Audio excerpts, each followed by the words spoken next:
മഹാപ്രളയവും മഹാമാരിയും ഉൾപ്പെടെയുള്ള പ്രതിസന്ധി ഘട്ടങ്ങളിൽ കേരളത്തിലെ തദ്ദേശ സ്വയംഭരണ സ്ഥാപനങ്ങൾ കാഴ്ചവെച്ച പ്രവർത്തനങ്ങൾ ലോകത്തിന് തന്നെ മാതൃകയായിരുന്നുവെന്ന് മുൻ ധനമന്ത്രി doctor Thomas Isaac Mathilakam block panchayat സംഘടിപ്പിച്ച ജനകീയാസൂത്രണ സംഗമം ഉദ്ഘാടനം ചെയ്ത് സംസാരിക്കുകയായിരുന്നു അദ്ദേഹം. ദുരിതാശ്വാസ പ്രവർത്തനങ്ങൾ, സമൂഹ അടുക്കളകൾ, ഭക്ഷണം, മരുന്ന് വിതരണം തുടങ്ങിയ ജനകീയ പദ്ധതികൾ സമയോചിതമായി വിജയകരമായി നടപ്പാക്കാൻ തദ്ദേശ സ്വയംഭരണ സ്ഥാപനങ്ങൾക്കായതായി അദ്ദേഹം ചൂണ്ടിക്കാട്ടി. ജനകീയാസൂത്രണ പ്രസ്ഥാനത്തിന്റെ ഭാഗമായി നടപ്പാക്കിയ ശാക്തീകരണ പരിപാടികളാണ് തദ്ദേശ സ്വയംഭരണ സ്ഥാപനങ്ങളുടെ വളർച്ചയ്ക്ക് അടിത്തറയിട്ടതെന്നും 30 വർഷം പിന്നിടുന്ന ജനകീയാസൂത്രണത്തിന്റെ അനുഭവങ്ങളാണ് കേരളത്തിന്റെ വികസന മാതൃകയ്ക്ക് കരുത്തായതെന്നും അദ്ദേഹം പറഞ്ഞു.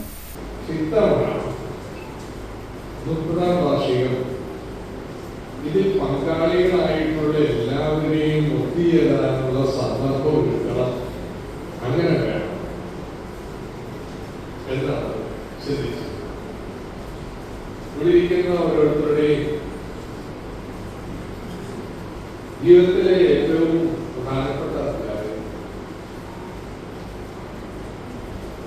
നമ്മൾ ഇന്ന് തിരിഞ്ഞു നോക്കുമ്പോൾ സഫലമീ യാത്ര എന്ന് തോന്നിക്കുന്നതിന് ഉദിക്ഷമായിട്ടൊരു കാലഘട്ടത്തിലാണ് ജനകീയാസൂത്രണം. കേരളത്തിലെ ഭൂപരിഷ്കരണം കഴിഞ്ഞാൽ ഏറ്റവും പ്രധാനപ്പെട്ട പരിഷ്കാരം ജനകീയാസൂത്രണം എന്ന് പറഞ്ഞത് ഞാനല്ല, എന്റെ പുസ്തകത്തിന്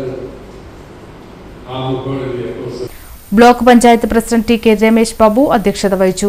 block panchayat secretary K Madhuraj, മുൻ എംഎൽഎമാരായ professor K U Arunan, E T Tyson, block കോർഡിനേറ്റർമാരായ C N Naseer, K M Baby, T C Venugopal, മുൻ ജില്ലാ പഞ്ചായത്ത് പ്രസിഡന്റ് ഫാത്തിമ അബ്ദുൽ ഖാദർ, മുൻ ബ്ലോക്ക് പഞ്ചായത്ത് പ്രസിഡന്റുമാരായ ബേബി നാരായണൻ, സി കെ ഗിരിജ, മുൻ കൊടുങ്ങല്ലൂർ നഗരസഭാ ചെയർമാൻ സുമ ശിവൻ, മുൻ മതിലകം ഗ്രാമപഞ്ചായത്ത് president Naveena Chandran, block panchayat vice president Sreedevi Dineshan, മുൻ block member R K Baby, V K Sadanandan, P Radhakrishnan എന്നിവർ സംസാരിച്ചു.